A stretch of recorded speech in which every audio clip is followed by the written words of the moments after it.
Hello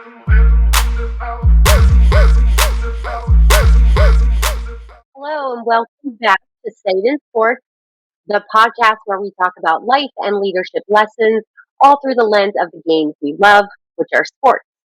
So I'm very excited to have a great guest with us today and to cover a topic that is near and dear to my heart.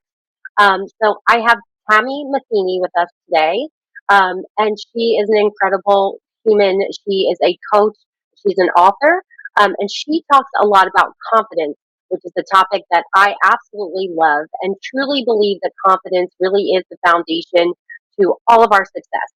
And I believe that confidence is built by, doing hard things like sports and, challenging ourselves to do things that we don't always think we can accomplish, but confidence is pretty much what brings us through. First of all, thank you for allowing me to come on and talk about what I'm passionate about, as well as I know that you are too. So thank you for this opportunity. But I'm a mental game coach. I tell people that's kind of like a strength and conditioning coach for the mind.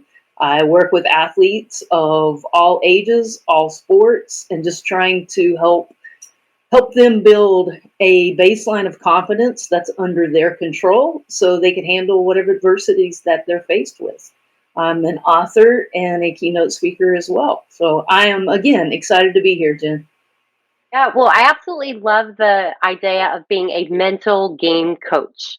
And so just tell us a little bit about what you do as a mental game coach, because I know you work with athletes, you work with individuals, and a lot of the things that you teach and that you try to help athletes with, transcends into their everyday lives. And ultimately, can help them in leadership roles and help them in their careers. But just tell us a little bit more about, what it is that you do and kind of how you help them. And you're so true. It is life lessons. I just get to use sports as the vehicle because we can learn so much from sports. And also, our youth are probably going to listen more if it's put in the lens of sports compared to just lecturing about confidence. Um, but my everyday is different. Some days I'm working with teams in a setting like on a field or in a gym, and just whatever challenges that team's facing. It might be building confidence. It might be helping them connect better together as a team. I also do a lot of one-on-ones with athletes and sometimes parents. And again, that looks different because all of our brains are different and we resonate differently. So, the connection component is key in my role as well, and knowing how to connect with athletes and the teams so I can give them the skills that will help elevate their game, their life. Well, I absolutely love that. And I think that it's so important to be able to meet people where they are, especially when it comes to confidence, because I feel like we're all on our own journey, right? Like some of us we're inherently confident people. Sometimes we're overly confident, which doesn't always suit us. And sometimes we just like aren't very confident at all. And we really have to like build that muscle. We were talking the other day, and I brought up a story, which I'll share, and then Tammy, you can talk to your story as well. Because what was very interesting is when we started chatting, we have a lot of crossover in some of the experiences that we've had and some of the things that we do now. So I love this like kind of parallel path that we have traveled. But when I was younger, when I was in fourth grade, I was playing soccer at in gym class, and in fourth grade I was what, 10, 11 years old, and I was um, constantly teased by all the boys in my elementary school because I was athletic, and I didn't really hold back when it came to being athletic. Like I loved playing kickball because I could kick the ball over the fence. I loved running because I could run fast. And I remember playing soccer during gym class, and I remember, kind of like guys saying things like little comments and whatever. And my gym teacher, Mr. Hank, who I absolutely love and adore, my favorite teacher, he said to me, you're doing really well. He's like, have you ever considered playing soccer? And I was like, I haven't, but if you think it's a good idea. And he said, my daughter plays soccer. She's the same age. You can try out for her team. Tryouts are happening soon.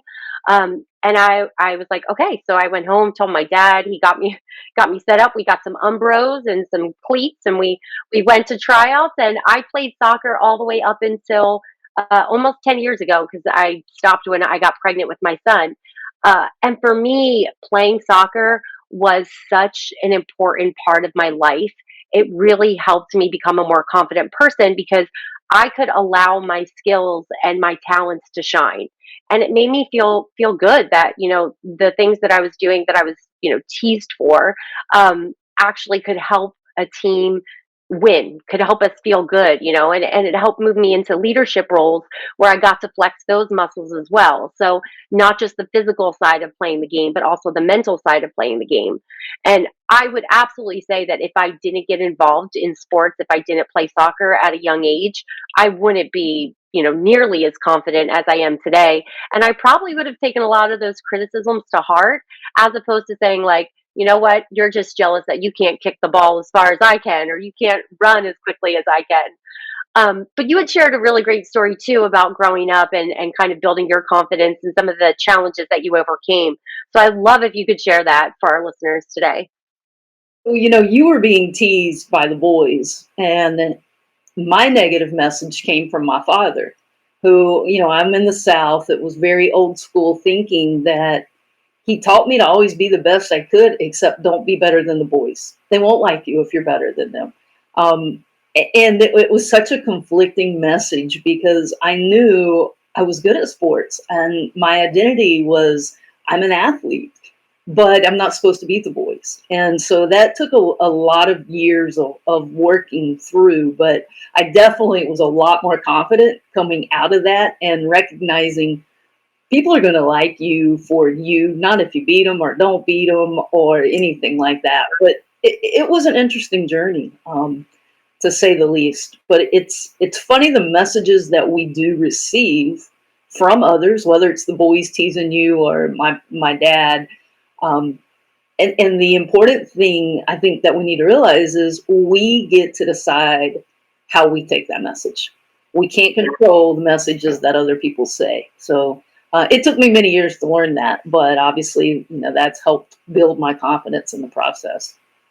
Yeah, well, and I love that. I love that idea of, like, we decide, right? And I think that that is such an important concept to bring into this idea of confidence, is that a lot of it comes from within. There's a quote, and I'm going to get it completely wrong, but I will give you like the paraphrase version of it. And it comes from Mike Schmidt, who was a third baseman for the Phillies and my favorite player back in the day. And he said something to the effect of, you can be loved and supported by other people, but ultimately your success depends on you, right? If you don't put in the effort, if you don't have the confidence in yourself, you're never going to be that successful because other people can believe in you. But if you don't believe in yourself, then you're just not going to reach that level that you want to get to. And that kind of brings me to, how we do these conversations, right? We're always talking about how some of these concepts relate back to athletes and back to sports and things that we can all kind of like get behind. And so, as I'm still flying high as the Birds won our Super Bowl, yes, yes.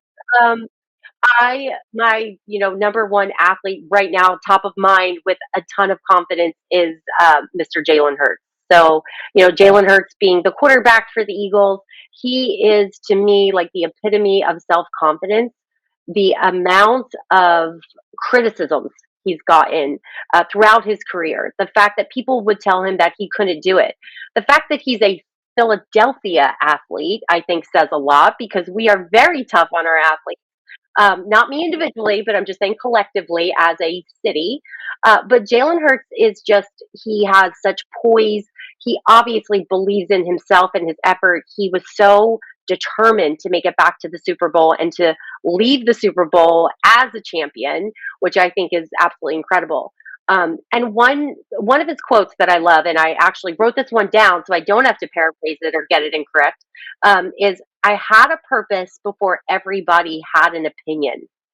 Um, so he said, I had a purpose before everybody had an opinion. And I think that that is so telling when it comes to his self awareness and self confidence. And look, he was a Super Bowl MVP this year. He was the fourth black quarterback to win a Super Bowl. And he was the first Eagles quarterback to make it to more than one Super Bowl appearances. So his confidence obviously has gotten him this far. Um, but you also were talking too about watching him and watching his career and just noticing the fact that he is such a confident athlete and that he wouldn't be who he is if he didn't have confidence in himself. I think that quote says everything that you need to know about him. And he knew his purpose, and that's the foundation of what I tell athletes. We have to start with your why. What's the bigger picture of why you're playing this sport or doing whatever it is in life? Because if you don't know that, then your confidence is easily shattered when the negative noise starts to come in. But he stayed focused on his why, his purpose, and he knew his greater purpose. So he doesn't have time to listen to the negativity of the Philly fan and beyond the Philly fans, a lot of NFL. I was sharing with you, I just had read an article that Cam Newton was trying to reel back all the negative things he's ever said about him.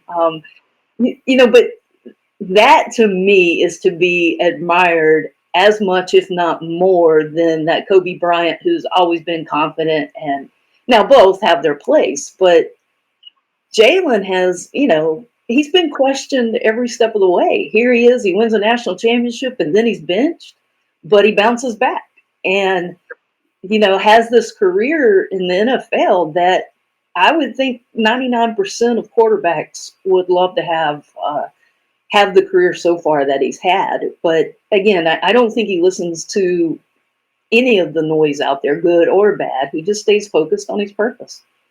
Yeah, and I would absolutely agree with you that, I obviously haven't had a conversation with him, but he does stay so focused on reaching that goal. Like he had that goal in mind. I'm sure you've heard the stories of him having the picture of the last Super Bowl against the Chiefs on his lock screen on his phone, where he's walking away and it's the gold and red confetti that's behind him, and we didn't come out on top in that Super Bowl. And so he kept that on his lock screen to motivate him because like to your point, he knew what he was focused on. He knew what his purpose was. And he knew that he needed to get back to a Super Bowl and he needed to walk away as a champion. Um, so him like kind of, pulling himself into that silo and removing himself from all those criticisms, I think has to be a learned skill, right? I mean, how do you help people kind of be able to get into their own and drown out all of those criticisms or the people saying you can't do this or don't be better than someone else? Like what advice do you offer to them, or and how do they kind of learn to strengthen that muscle? Everything starts with your thoughts. So when we can learn to program our thoughts, then we start taking control. And I think too many athletes, too many people listen to their thoughts till they're taught better. So you can have this circumstance that he falls short in the Super Bowl. There are a lot of guys, oh gosh, what if I never get back? Or what if I mess up again if I get back? His thoughts were, this is what I'm going to do to get there. This is what I'm going to do when I get there. And so he was programming himself. And, there's a big difference between talk versus listen. So that's the first skill, besides knowing your why, your purpose. That would be learning how to talk positive. I say positive or productive because I don't think everything should be positive. Um, you threw an interception. There's nothing positive about that. But a productive thought is, what are you going to do to change it? What are you going to do to make up for it? And again, I've never had that conversation with Jalen either, but watching him and how he handles reading, what he says in the paper. And I would say he definitely has always talked to himself versus listening to himself. Even going back to the Alabama days, that you just see that trend with him. So that's definitely a skill that I start with athletes. Again, your thoughts create your reality. They create your emotion. If you don't like how you're feeling, change your thoughts because you can't change the circumstance. True, and I love that idea what you just said about positive versus productive, right? So we're not always dealt the rosy scenario with unicorns and sunshine and rainbows, right? So it's all about getting through that situation, and like you said, it's you might mess up, but what are you telling yourself about that? Like, if you're just going to beat yourself up and continue to beat yourself up about it, that's not going to be productive. But if you decide that you're going to do something differently or you're going to make a change, that's going to be productive and that's going to push you toward the right direction. I mean, the other thing I would have to say about him, and I would say in general, and I guess I'm learning this as I get older, is patience, right? So he waited those 2 years, not waited. I mean, he was doing things. Obviously, he was working toward that goal, taking those steps to get to where he wanted to be. I would assume you're encountering athletes and teams and coaches who are, they want things now, right? And they're not quite.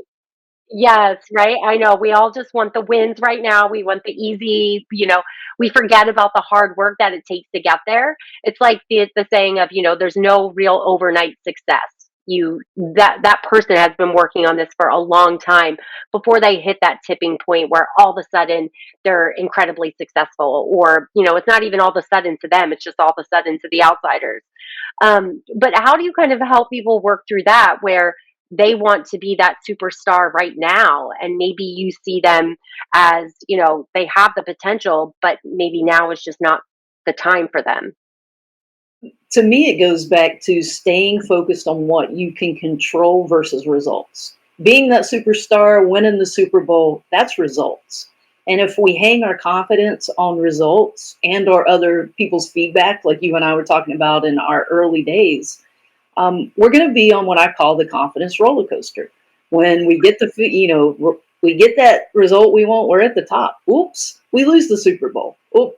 And that can be an exhausting ride. I've been on that roller coaster, not with Super Bowl, but in my own career. But so we can flip that by staying focused on the process. And I know coaches and maybe even parents use that phrase endlessly. And what does that mean?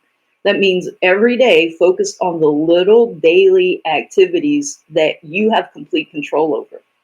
So if I'm Jay, and again, we're assuming with Jalen, but if I'm a quarterback wanting to go to the Super Bowl, what do I need to do in practice that day that I can control that gives me a step toward that?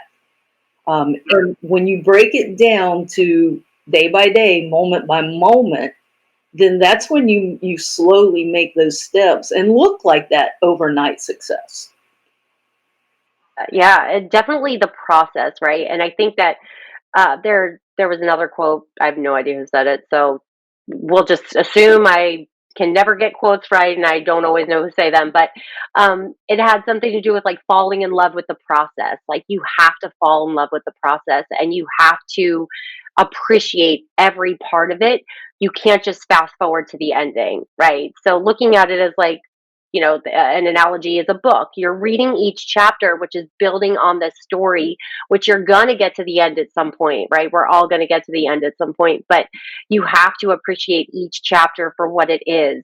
And this quote has something to do with like even every word, like savoring every word of what you read when you go on that journey.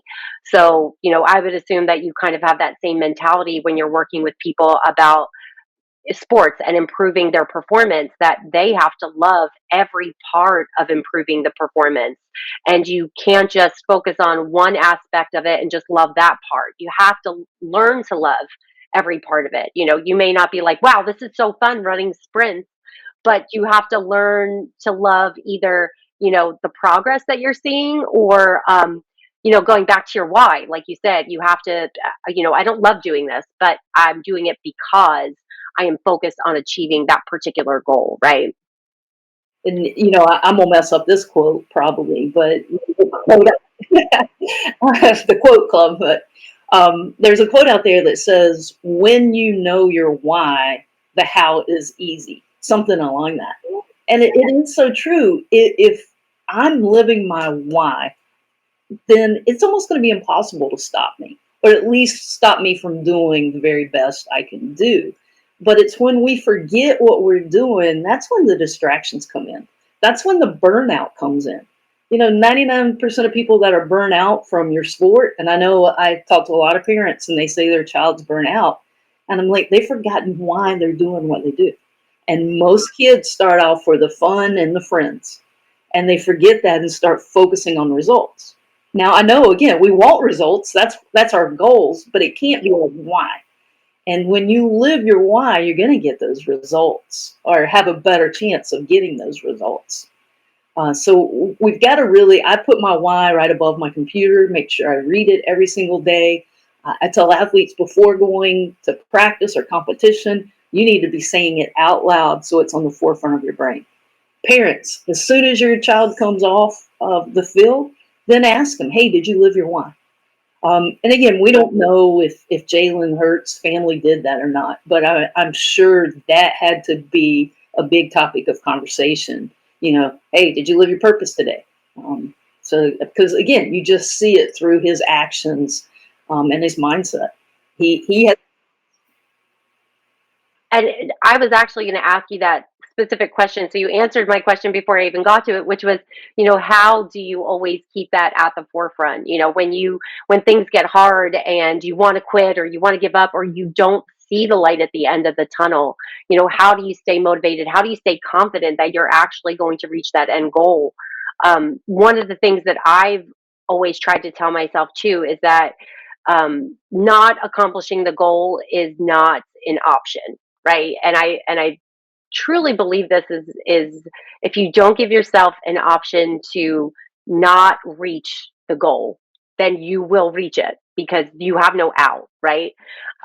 When I had a fitness studio with my husband, and we ran the fitness studio. And during the time that we had our studio, there were other fitness places that popped up, and I there was one that opened and it closed, during the time that we were open. And I remember saying, I feel like the reason why they closed is because the person who opened up the business opened it up more for the monetary gains than making a difference. There were so many times during our run owning the studio that I would have quit because it got very hard, but I didn't give myself that option because I actually said in my head, quitting is the easy part. I could quit. This would be easy. I could just give this all up. But this isn't why I'm doing it. I'm doing it because I care about making a difference, making an impact.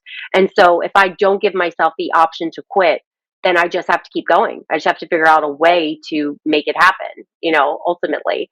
And that was me believing that my mission was bigger than the moment. And I just had to have confidence that, because I knew my why, that I was just going to keep going and that I was headed in the right direction. And you see that a lot, mentioning that company that folded because they were too focused on the bottom line. You see that with athletes a lot. Sometimes they get these big fat paydays. They get that top salary, and they get a little complacent. And that's not all of them. You can see a difference.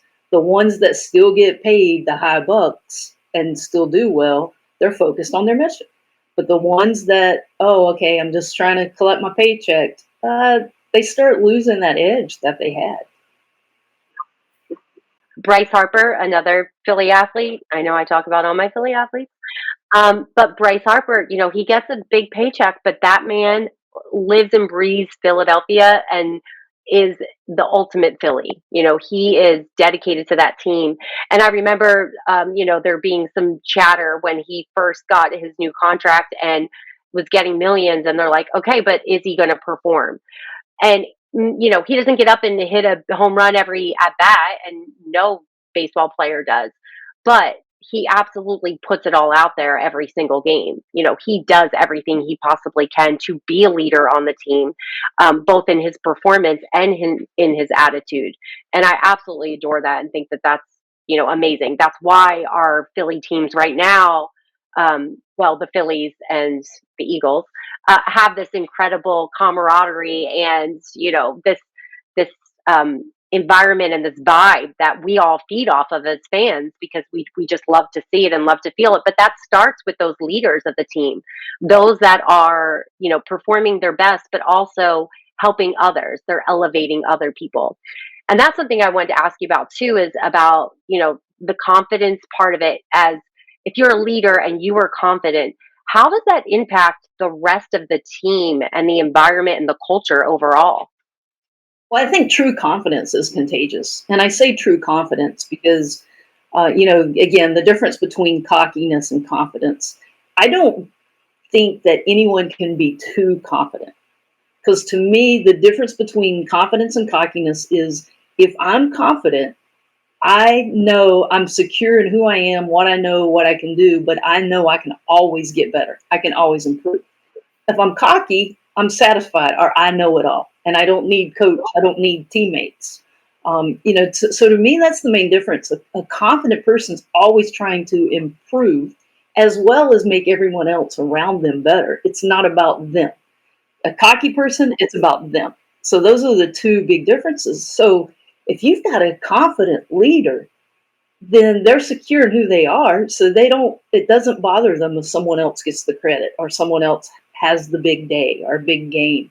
Um, they want everyone to get better because they know that that improves the whole environment. They're not insecure in who they are. They know who they are and they always know they can get better as well.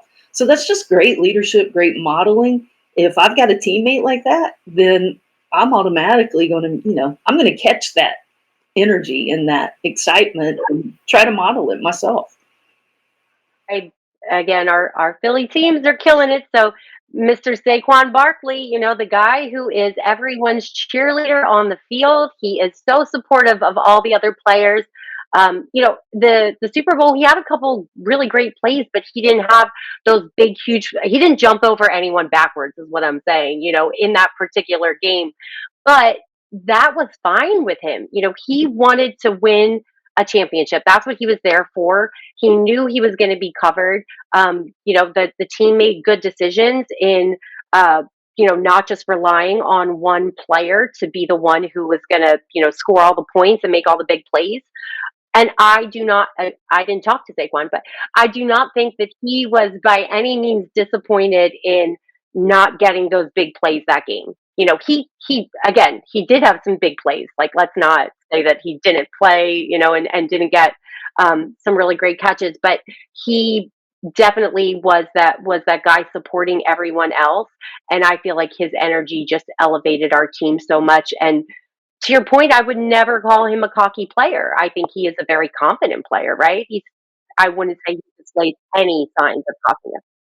And a great story. And I don't know if it was the playoff game before the Super Bowl or two before that, but he had a contract. If he had X amount of, I forgot what stat it was, that he was going to get a big bonus. Yeah, okay. And so he says, no, send me, let somebody else play. We're winning by a lot. I mean, again, he's not focused on the results, the numbers. He's focused on him improving, him being a good teammate, him being better.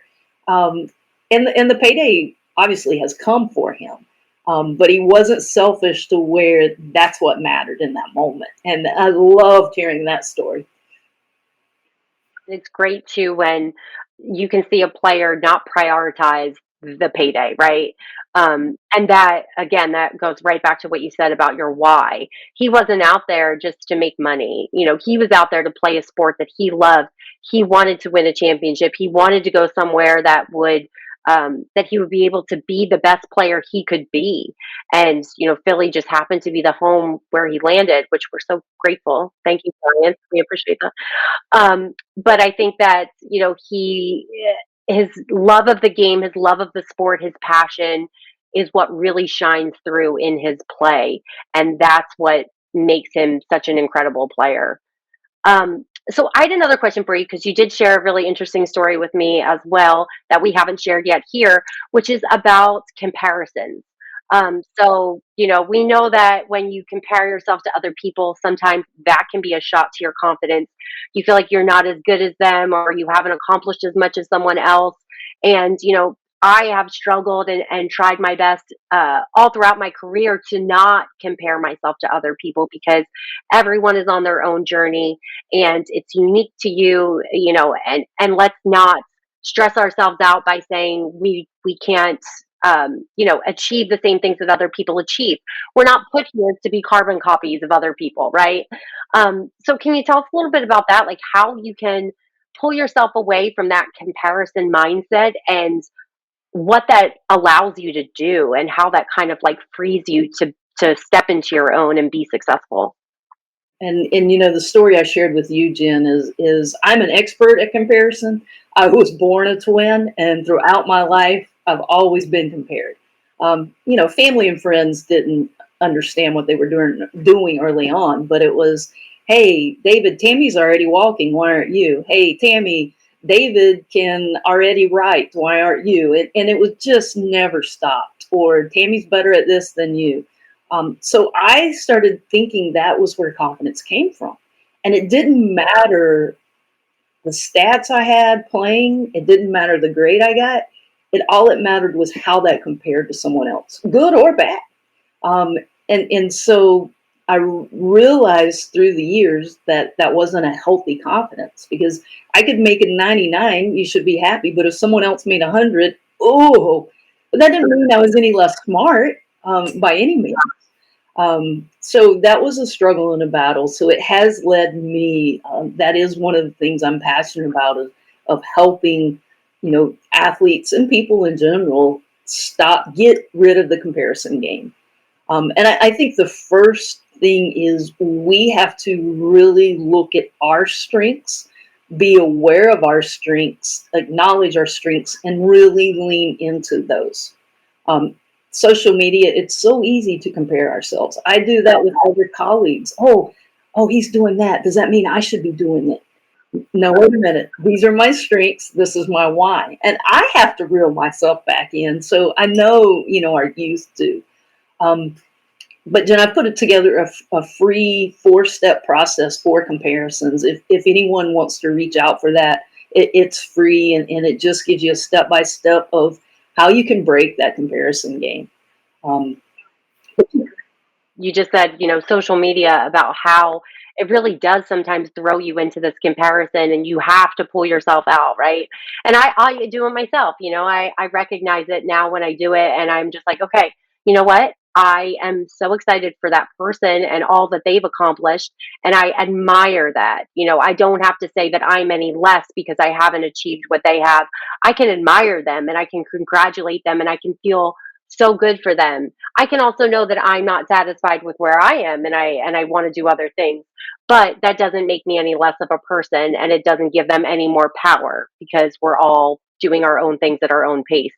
Which always brings me back to patience, which I've been working on for 42 years now. but Yeah. what you just said, though, that's another step with dealing with the comparison is, let's say I compare myself to you. I can turn it into a negative and, oh my gosh, I'm not doing this like Jen. Or what can I learn from her and add to my skill set? Um, so turn it into learning motivation. Um, and I think I'm a Tar Heel like you are, a Philly fan of everything, North Carolina Tar Heel. So Michael Jordan's one of my favorite athletes of all time. But one of the best stories that I heard about Jordan when he was at North Carolina, that also shows the flip side, that we put a ceiling on ourselves if we're just comparing ourselves to others. But he was a freshman at North Carolina, and Roy Williams, who became the head coach, was an assistant running conditioning. And Jordan, on the way to conditioning, said, Coach, I want to be the best player that ever played here. And Coach Williams said, okay, well, what are you doing? And he said, well, I get up more shots than everyone. I out sprint everyone. And he said that Coach Williams looked at him and said, my bad. I thought you said you wanted to be the best ever. And he turned and walked away. And Jordan said that was a defining moment in his life, that he stopped. Okay, well, I'm doing that better than others, so I can relax here. He stopped that mindset, and it became, how much better can I get? And that's when he started exploding. Thing. What a good story too of, yeah, like, let's not put those self-limiting beliefs on us even if we do it inadvertently because we are just saying, well, I'm the best on the team right now. Like, well, maybe you can be even better, right? But if you're only looking at that one particular team in that point in moment, then you're not going to reach your full potential and you're just going to say, okay, this is good enough or so. But that's a great one. I absolutely love that. And Michael Jordan, another confident athlete in my opinion. I love all the things that he has taught too, just about, you got to take the shot and you're going to miss it, but you're going to make it. You got to do both. And look at him. His success is unmatched. I think he achieved that goal he was looking for, right? He did a pretty good job. Well, awesome. Well, I want to thank you so much for your time today, Tammy. This has been amazing. Love your all of your concepts about confidence, and love that you have, your whole like game plan for how you teach it. The fact that you empower teams and individuals and athletes, and you really help them kind of come into their own by teaching them how to be confident and how to drown out all that other noise and really just stay focused and again understand their why and then use that to drive them. So the work that you're doing is incredible. Love that you also work with younger athletes because I can't say enough about getting kids into sports and letting them go try things that they didn't know they could do and build their confidence from a very young age. We talked about the experiences we had when we were young, and some of them can hurt and some of them can absolutely help, right? Some of them push us forward, which is awesome. So Tammy, your website, it is your name, right? So it's TAM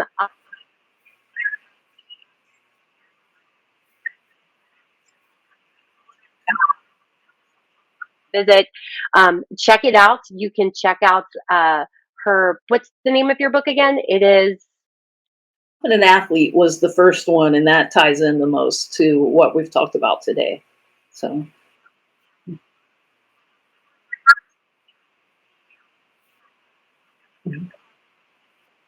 With that and the power of positive leadership. So all those things that you're doing are amazing. And Tammy's also working on another book, which is about overcoming injuries, both physically and that mindset, how to get back into sports when you've encountered that setback, that injury that kind of has sidelined you. So we wish you so much luck on that book, and of course, I will share that with everyone when that comes out. Um, and I appreciate this platform that you are giving to talk about sports and how we all can use it, to push our confidence, our leadership, everything. So I appreciate what you're doing as well. Much, and this was great. So, if you want to visit any of Tammy's websites or her social media, I will make sure that everyone has those links. And again, thank you so much, Tammy, for sharing your story and all of your skills with us and all of our listeners. And hope that y'all enjoyed this episode and that you'll come back and listen for more. So, share Stayed in Sports with all your friends and come back and listen to the next episode when we release it. So, thanks again, Tammy. Appreciate you.